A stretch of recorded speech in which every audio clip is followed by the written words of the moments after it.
కదా తనువు నీవే కదా అణువు నాదేది నీ దరికి నన్ను చేరని నా శ్వాస నీకు నా నీరాజనముగను నా స్వరము నీకు నా అభిషేకముగను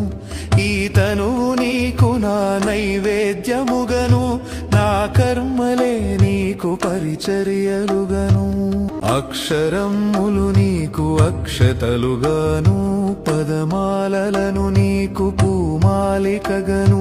కరతాళ ధ్వనులివే మేళతాళాలుగను సేవించనా నిన్ను నీ భక్తునిగను కోరేదెలా శివుని చేరేదెలా దరికి దారేదని హరుని సెలవీమని ఏమి వరమయ్య నిను స్తుతించగా నాకు వరము కానిది ఏది నీ జగములోను నీకు సాటే